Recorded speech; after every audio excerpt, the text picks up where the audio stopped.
그런데 일단 지금 분위기는 대통령을 포함해서 대통령실은 부산에 좀 꽂혀 있는 것 같거든요. 민심 달래기를 위한 좀 행보가 눈에 띄는데 며칠 전 그 재계 총수들과 함께 시장 방문한 모습에 대해서 여전히 좀 설왕설래하더라고요.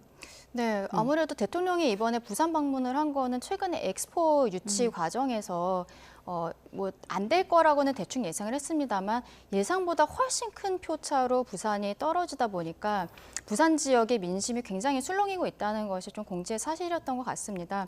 근데 생각을 해보면은 엑스포 그 표결 결과가 나왔을 때 바로 다음 날 오전에 대통령이 이거 다 내 잘못이다, 나 본인의 잘못이다라고 인정을 하면서 사과하는 모습을 보였어요. 네. 사실은 그때도 그동안에 윤석열 대통령이 당선 이후에 이 정권에서 이렇게 대통령이 사과하는 모습을 보이는 일이 거의 없었거든요. 그래서 좀 의외다라는 이야기가 있었는데 그만큼 이제 부산에서의 민심이 흉흉하다라는 것이 용산까지 이야기가 들어갔던 것 같고 거기에 연장선상으로 결국에는 대통령이 부산에 직접 내려가서 시장에도 방문을 하면서 시민들과 만난 것으로 생각이 됩니다. 네. 그리고 이날 대통령이 내려가서 또 한 이야기 중에 가덕도 신공항이라든지 그리고 신공항 개항하는 것 그리고 한국산업은행을 부산으로 이전하는 것 여기에 대해서 다시 한번 약속을 했어요. 사실은 이것이 대통령 후보 시절에도 이미 공약이기는 했었는데 지역의 수건 사업이기도 하거든요. 엑스포 유치는 결과적으로 실패로 끝났지만 정부에서 부산을 잊지 않고 있다. 부산에 대해서 계속 챙기겠다라는 이 민심 달래기 이거는 저는 굉장히 지금 잘하고 있는 모습이다. 그리고 이 모습을 조금 더 일찍 보여줬으면 좋았을 것 같다라는 생각도 좀 듭니다. 네, 좀 늦었다 시기가. 자, 홍정우 전 의원은 창대한 이유가 있었을 거라고 했는데 짧게만 좀 여쭤볼게요. 예.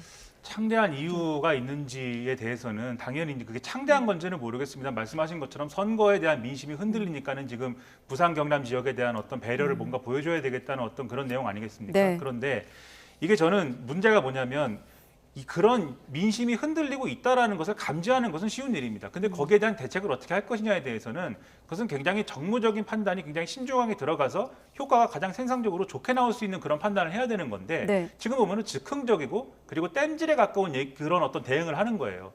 지금 이게 엑스포 유치가 실패한 거에 대해서 부산 여론이 안 좋게 되는 건 뭐냐면 엑스포 유치를 그렇게 공헌을 하고 그렇게 힘을 들이고 이정재 씨를 모델로 해가지고 온 부산에 도배를 해놓듯이 해서 심지어 부산에서 나오는 우스갯소리는 이제 이정재 감정기가 끝났다 이런 얘기를 할 정도로 그렇게까지 홍보를 열심히 한 것도 이렇게 물 건너갔다 이런 건데 그동안 부산에 약속했던 지금 신공항도 말씀하셨고 여러 가지 뭐 금융에 대한 어떤 배려라든지 뭐 이런 네. 것 여러 가지 있지 않습니까? 그런 것들도 공수표되는 거 아니냐라는 불안감이 있는 거거든요. 그럼 이것이 그렇지 않다. 이게 엑스포는 물 건너갔지만 우리가 다른 약속은 반드시 지킬 것이다라는 어떤 그러한 신뢰, 그러한 어떤 희망을 줘야 되는데 재계 총수들하고 가서 떡볶이를 먹으면 그러한 효과가 나는 거냐 이런 의문이 지금 있는 것이죠. 오히려 재계 총수들을 오히려 거기 동원하는 것이 오히려 더 이상해 보이거나 또는 오히려 자유민주주의답지 않은 그런 모습이 아닐까 이런 의문들을 다 표시하고 있는 것이거든요. 네. 그래서 이게 제가 볼 때는 즉흥적이고 땜질에 가까운 처방에 불과한 것이기 때문에